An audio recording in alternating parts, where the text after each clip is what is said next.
विदेशी विनिमय सञ्चिति बढेको छ। विगत 2 वर्षदेखि सङ्कुचनमा रहेका आर्थिक क्षेत्रहरू समेत विस्तार भए आर्थिक वृद्धि दर अघिल्लो वर्षको तुलनामा सुधार भएको छ। बैंकिङ क्षेत्रमा तरलता पर्याप्त रहेको कारण निक्षेप र कर्जाको भारित औसत ब्याज दरहरू घट्दो क्रममा रहेका छन्। औसत मुद्रास्फीतिभन्दा निक्षेपको औसत ब्याज दर उच्च रहेको छ। बढ्दो तरलता र घट्दो ब्याज दरको लाभ अर्थतन्त्रले लिन सक्ने स्थितिमा रहेको छ। वित्तीय क्षेत्रमा स्थायित्व कायम रहेको छ। तथापि बैंक तथा वित्तीय संस्थाहरूको निष्क्रिय कर्जा अनुपात तथा गैर बैंकिङ सम्पत्ति र कालो सूचीमा पर्नेहरूको संख्या बढ्दै गएकोले सजग रहनुपर्ने स्थिति छ।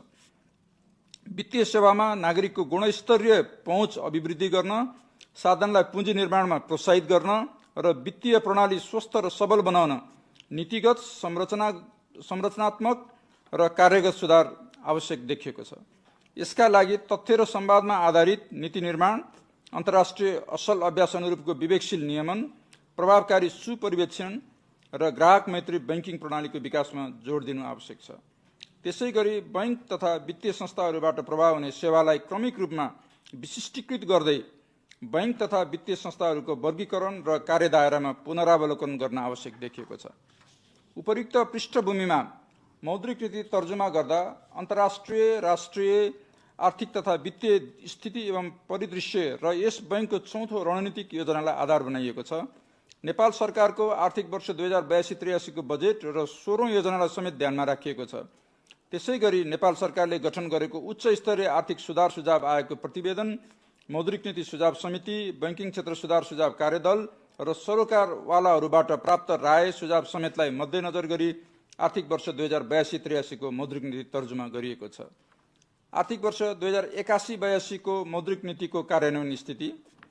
आर्थिक वर्ष 2081-82 को पहिलो 11 महिनासम्मको देशको वर्तमान आर्थिक तथा वित्तीय स्थिति प्रकाशन भइसकेको छ। प्रमुख परिसूचकहरू मात्र उल्लेख गर्न चाहन्छु। आर्थिक वर्ष 2081-82 को पहिलो 11 महिनासम्म मुद्रास्फीतिको लक्ष्य 5% को हाराहारीमा राख्ने रहेकोमा 4.24% रहेको छ। मौद्रिक नीतिले कम्तीमा 7 महिनाको वस्तु तथा सेवा आयात धान्न पर्याप्त हुने गरी विदेशी विनिमय सञ्चिति कायम राख्ने लक्ष्य लिएकोमा 2082 जेठ मसान्तमा कायम रहेको सञ्चिति 14.7 महिनाको वस्तु तथा सेवा आयात धान्न पर्याप्त रहेको छ।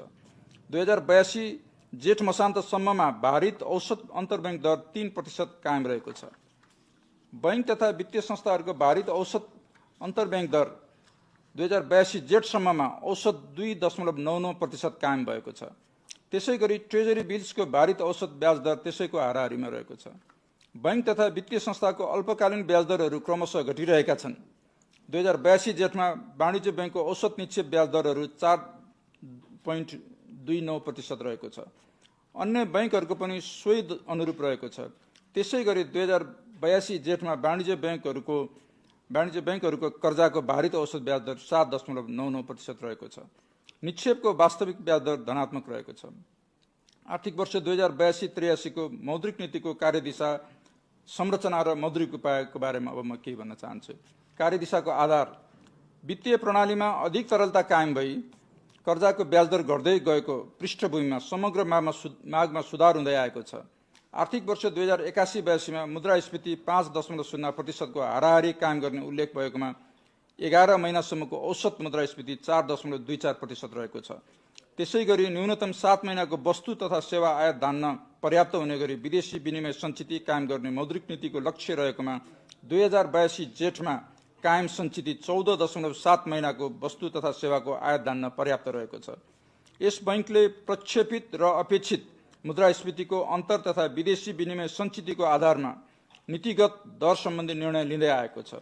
उपर्युक्त सहज परिस्थितिमा समग्र माग अभिवृद्धि गर्न मौद्रिक नीतिको कार्यदिशा केही लचिलो बनाउन आवश्यक देखिएको छ। यसका साथै निक्षेपको वास्तविक ब्याज दर नकारात्मक हुन नदिनेतर्फ समेत ध्यान दिइएको छ। कोभिड महामारी पश्चात कुल गारस्थ उत्पादनमा कुल स्थिर पुँजी निर्माणको हिस्सा घट्दै गएको छ भने कुल स्थिर पुँजीमा निजी क्षेत्रको पुँजी निर्माणको अंश समेत न्यून हुँदै गएको छ। वित्तीय मध्यस्थता लागत र कर्जाको ब्याज दर न्यून हुँदा पनि पुँजी निर्माणमा अपेक्षित सुधार आउन नसकेको हुँदा अर्थतन्त्रका सबल अग्रपृष्ठ सम्बन्ध भएका एवं उत्पादन र पुँजी निर्माणमा प्रत्यक्ष योगदान गर्ने क्षेत्रतर्फ वित्तीय साधन परिचालनमा ध्यान दिनुपर्ने भएको छ। पर्याप्त तरलता र न्यून ब्याज दरका बावजुद कर्जा प्रवाह अपेक्षित रूपमा बढ्न नसकेकोले विवेकशील नियमन लगायतका नियामकीय व्यवस्थाहरूसँगको तादात्म्यता सहितको आर्थिक तथा मौद्रिक नीतिगत सुधारमा जोड दिनुपर्ने भएको छ। ब्याज दरहरू करिडोरको सीमाभित्र कायम राख्न ब्याज दर सम्बन्धी नीतिगत सुधारमा ध्यान दिनुपर्ने भएको छ। मौद्रिक नीतिको कार्यदिशा यस प्रकारको छ। सहज मुद्रास्फीति, सुविधाजनक विदेशी विनिमय सञ्चितको स्थिति र परिदृश्यलाई मध्यनजर गर्दै अर्थतन्त्रलाई गतिशील बनाउन मौद्रिक नीतिको कार्यदिशा सजगतापूर्वक लचिलो बनाइएको छ। यसबाट निजी क्षेत्रको पुँजी निर्माण र सरकारको आन्तरिक ऋण परिचालनको लागतमा समेत कमी आई आर्थिक गतिविधि अभिवृद्धि सहज हुने अपेक्षा गरिएको छ। विगत वित्तीय स्थायित्व कायम गर्दै कर्जाको पहुँच र गुणस्तर अभिवृद्धि तथा कर्जा अधिकेन्द्रीकरण कम गर्न मौद्रिक उपाय र विवेकशील नियमन लगायतका नियामकीय व्यवस्थाहरूमा तादात्म्यता कायम गरिएको छ। खुला बजार कारोबार एवं ब्याज दर करिडोरलाई थप सुदृढ बनाई मौद्रिक प्रसार संयन्त्रलाई प्रभावकारी बनाइएको छ। आर्थिक वर्ष 2082-83 मा 5.0% को हाराहारीमा मुद्रास्फीति र कम्तीमा 7 महिनाको वस्तु तथा सेवा आयात धान्न पर्याप्त विदेशी विनिमय सञ्चित कायम गर्दै नेपाल सरकारको बजेट वक्तव्यमा उल्लेख भयो बमोजिम 6.0% को आर्थिक वृद्धि हासिल गर्न मौद्रिक तरलता र विदेशी विनिमय व्यवस्थापन गरिनेछ। आर्थिक वर्ष 2082-83 को लागि विस्तृत मुद्रा प्रदायको वृद्धि दर 13% र निजी क्षेत्रतर्फ जाने कर्जा वृद्धि दर 12% सम्म रहने प्रक्षेपण गरिएको छ। नेपाली रुपैयाँको भारतीय रुपैयाँसँगको स्थिर विनिमय दरलाई मौद्रिक नीतिको अंकुशको रूपमा लिँदै आएकोमा यसलाई अन्तरिम लक्ष्यको रूपमा यथावत राखिएको छ। बैंक तथा वित्तीय संस्थाको भारित औसत अन्तर्बैङ्क दरलाई मौद्रिक नीतिको सञ्चालन लक्ष्यको रूपमा यथावत राख्दै स्वचालित र नियममा आधारित खुला बजार कारोबार सञ्चालनलाई निरन्तरता दिइएको छ। बैंक तथा वित्तीय संस्थाको भारित औसत अन्तर्बैङ्क दरलाई नीतिगत दरको हाराहारीमा कायम हुने गरी खुला बजार कारोबार सञ्चालन गरिनेछ। अब म मौद्रिक उपकरणहरूको बारेमा केही कुरा राख्न चाहन्छु।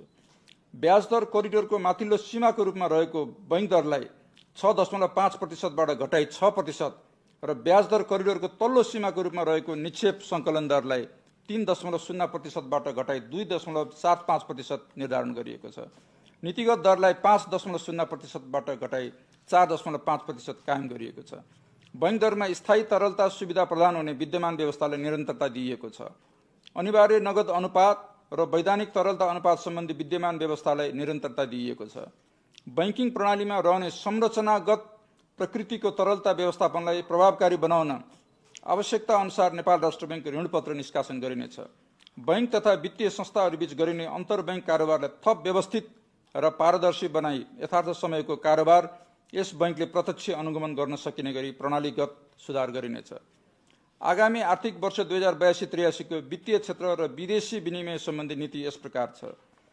अर्थतन्त्र क्रमिक रूपमा लयमा फर्कन थाले पनि बैंक तथा वित्तीय संस्थामा निष्क्रिय कर्जा र गैर बैंकिङ सम्पत्ति बढेको छ। यसबाट पुँजीकोषमा दबाव पर्न गई कर्जा लगानी क्षमता समेत प्रभावित भएको छ। ऋणीहरू कालो सूचीमा पर्ने क्रम बढ्दै गएको छ। तसर्थ बैंक तथा वित्तीय संस्थाको कर्जा लगानी क्षमता बढाउने, कर्जा व्यवस्थापनलाई सहज बनाउने र पुँजीकोष सुदृढ बनाई वित्तीय स्थायित्व कायम गर्ने कार्य प्राथमिकतामा रहेको छ। साथै सम्पत्ति व्यवस्थापन कम्पनी स्थापनामा प्राथमिकता दिई बैंक तथा वित्तीय संस्थाहरूको निष्क्रिय कर्जा र गैर बैंकिङ सम्पत्ति व्यवस्थापनमा ध्यान दिनु आवश्यक छ। बैंकिङ प्रणालीमा रहेको अधिक तरलता र न्यून ब्याज दरबाट अर्थतन्त्रले लाभ लिन सक्ने अवस्था छ। यसको लागि बैंक तथा वित्तीय संस्थाहरूले कर्जा प्रवाह गर्दा स्वनियमनमा रही ऋणीको परियोजना, ज्ञान, सिप र क्षमताको विश्लेषणलाई उच्च प्राथमिकता दिनु आवश्यक छ। वित्तीय स्थायित्वको लागि अन्तर्राष्ट्रिय मापदण्डमा आधारित नियमनका व्यवस्थालाई लागू गर्दै क्रमशः अतिरिक्त नियमनहरू खुकुलो बनाउने र जोखिममा आधारित अनुगमन सुपरिवेक्षणलाई उच्च प्राथमिकतामा राखी कर्जा सम्बन्धी निर्णयमा बैंक तथा वित्तीय संस्थालाई थप जिम्मेवार बनाउनु आवश्यक छ। प्रविधिको तीव्र विकास र उपयोगसँगै वित्तीय प्रणाली नयाँ चरणमा प्रवेश गरेको छ। आधुनिक प्रविधिको विकासलाई आत्मसात गर्दै वित्तीय क्षेत्रमा नयाँ सिप, क्षमता र अवसरको सदुपयोग गर्नुपर्ने हुन्छ। यसका लागि संस्थागत विविधता कायम गरी वित्तीय साधन पहुँचयोग्य र प्रतिस्पर्धी बनाउन बैंक तथा वित्तीय संस्थाहरूलाई विशिष्टीकृत सेवा प्रदान गर्न प्रोत्साहन गर्न आवश्यक छ। आर्थिक वर्ष 2082-83 को मौद्रिक नीतिको कार्यदिशासँग सामञ्जस्य हुने गरी विवेकशील नियमन एवं नियामकीय विदेशी विनिमय व्यवस्थापन, भुक्तानी प्रणाली र सम्पत्ति शुद्धिकरणसँग सम्बन्धित नीतिगत व्यवस्थाहरू यस प्रकार गरिएको छ। नियमन तथा सुपरिवेक्षण। दोस्रो वित्तीय क्षेत्र रणनीति नेपाल सरकारबाट स्वीकृत भए पश्चात कार्यान्वयनमा ल्याइनेछ। निजी आवश्यक घर निर्माण गर्न वा खरिद गर्न प्रवाह गर्ने कर्जाको सीमा रु 2 करोडबाट बढाई रु 3 करोड कायम गरिनेछ। पहिलो घर निर्माण वा खरिद गर्दा यस्तो कर्जा प्रवाहको लागि कर्जा मूल्य अनुपात बढीमा 80% सम्म र अन्यको हकमा बढीमा 70% सम्म कायम गर्न सक्ने व्यवस्था मिलाइनेछ। चालू पुँजी कर्जा सम्बन्धी मार्गदर्शनलाई कृषि, साना तथा घरेलु उद्योग, शिक्षा, स्वास्थ्य, खेलकुद, सञ्चार र मिडिया हाउस लगायतको व्यवसायको प्रकृति र कर्जा भुक्तानी आम्दानी चक्रको आधारमा आवश्यकता अनुसार परिमार्जन गरिनेछ। विद्यमान कर्जाको वर्गीकरण तथा कर्जा नोक्सानी व्यवस्था अध्ययन गरी पुनरावलोकन गरिनेछ, आवश्यकता अनुसार पुनरावलोकन गरिनेछ। कृषि तथा लघु, घरेलु, साना र मझौला व्यवसायमा कर्जा सहजीकरण गरी न्यून र मध्यम आय भएका घर परिवारको जीवनस्तर सुधारमा सहयोग पुर्याउने उद्देश्यले देहाय बमोजिमको व्यवस्था गरिनेछ। क बैंक तथा वित्तीय संस्थाहरूले कृषि फसल, कृषियोग्य जमिन र कृषि व्यवसाय संरचनाको धितो आफैले मूल्याङ्कन गरी रु 10 लाखसम्म कृषि वा व्यावसायिक कर्जा प्रवाह गर्न सक्ने व्यवस्था गरिनेछ। ख यसरी प्रवाह हुने रु 10 लाखसम्मको कर्जाको ग्रेस अवधिमा न्यूनतम कर्जा नोक्सानी व्यवस्था गरिनेछ। र ग बैंक तथा वित्तीय संस्थाहरूले खाद्यान्न, बाली, पशुपन्छी, माछा पालन लगायत कृषि व्यवसायसँग सम्बन्धित कार्यका लागि व्यक्ति वा व्यावसायिक फर्मलाई फसल तथा उत्पादनको प्रकृतिसँग तालमेल हुने गरी विभिन्न अवधि र प्रकृतिका कर्जा प्रवाह गर्न सक्ने व्यवस्थालाई थप सरलीकरण गर्दै कार्यान्वयनको प्रभावकारी अनुगमन गरिनेछ। नेपाल कृषि अनुसन्धान परिषद नार्कले सिफारिस गरेका जातका कृषि उपजहरूको उत्पादन अभिवृद्धि गर्ने उद्देश्यका लागि बैंक तथा वित्तीय संस्थाहरूबाट प्रवाह हुने कर्जामा सहजीकरण गरिनेछ। हुलाकी राजमार्ग तथा मध्य पहाडी लोकमार्ग आसपासका क्षेत्रमा खाद्य प्रविधि तथा गुण नियन्त्रण विभागबाट खाद्य स्वच्छता स्तरीकरण लोगो संकेत लिएका होटल तथा रेस्टुराँ र राजमार्ग लोकमार्गको मुख्य बजार आसपासका उद्योग व्यवसायहरूलाई प्रवर्धन गर्न उक्त क्षेत्रका उद्योग व्यवसायहरूलाई प्रभाव हुने कर्जामा देहाय बमोजिमको व्यवस्थाहरू गरिनेछ। क रु 3 करोडसम्म प्रभाव भएको कर्जालाई साना तथा मझौला उद्यममा प्रभाव भएको कर्जामा समावेश गरी तोकिएको क्षेत्रमा प्रभाव हुने कर्जामा गणना गर्ने व्यवस्था मिलाइनेछ। ख यस्तो कर्जामा आधार दरमा बढीमा 2% बिन्दुसम्म मात्र प्रिमियम थप गरी कर्जा प्रभाव हुने व्यवस्था मिलाइनेछ। जाजरकोट, रुकुम लगायतका भूकम्प प्रभावित क्षेत्रमा परियोजना रहेका व्यावसायिक कर्जा तथा उक्त क्षेत्रमा बसोबास गरिरहेका व्यक्तिहरूले लिएको कर्जा पुनर्तालिकीकरण या पुनर्संरचना गर्न चाहेमा बैंक तथा वित्तीय संस्थाले ऋणीको आवश्यकता र औचित्यको आधारमा ऋणीको नगद प्रवाह तथा आम्दानी विश्लेषण गरी बुझाउनु पर्ने ब्याज रकमको कम्तीमा 10% रकम असुल उपर गरी पुनर्तालिकीकरण या पुनर्संरचना गर्न सक्ने व्यवस्था मिलाइनेछ। ऊर्जा उत्पादनका क्षेत्रमा प्रवाह गरेको कर्जाको ब्याज पुँजीकरण गर्ने सम्बन्धी व्यवस्थामा पुनरावलोकन गरिनेछ। बैंक तथा वित्तीय संस्थाहरूबाट शेयर धितोमा प्रवाह हुने मार्जिन प्रकृतिको कर्जाको विद्यमान एकल ग्राहक कर्जा सीमा रु 15 करोडबाट बढाई रु 25 करोड बनाइनेछ। चेक अनादरको कारण कालो सूचीमा पर्ने विद्यमान व्यवस्थामा नीतिगत सहजीकरण गरिनेछ। बैंकिङ क्षेत्रलाई थप प्रतिस्पर्धी, अनुशासित र जिम्मेवार बनाउन कर्जा, ब्याज दर र समष्टिगत नियमनमा सुधार गर्दै जोखिममा आधारित सुपरिवेक्षण प्रणालीलाई प्रभावकारी बनाइनेछ।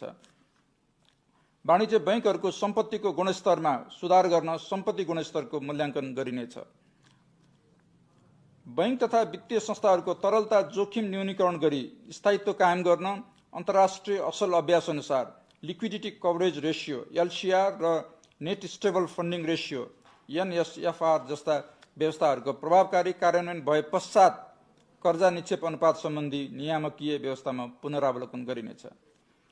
नेपाल सरकारबाट स्वीकृति प्राप्त निकायमा दर्ता भई सञ्चालनमा रहेका जग्गा विकास तथा भवन निर्माणसँग सम्बन्धित फर्म कम्पनीलाई प्रभावित कर्जाको लागि पुनर्संरचना र पुनर्तालिकीकरण गर्नको लागि आवश्यक सहजीकरण गरिनेछ।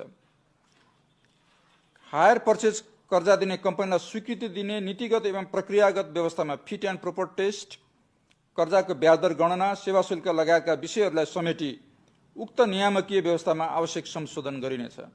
नेपाल सरकारले तोकेको पूर्वाधार क्षेत्रमा लगानी गर्ने उद्देश्यले स्थापना भएका निकायले वित्तीय स्रोत जुटाउन जारी गरेका डिबेन्चरमा बैंक तथा वित्तीय संस्थाले लगानी गर्न सकिने व्यवस्था मिलाइनेछ।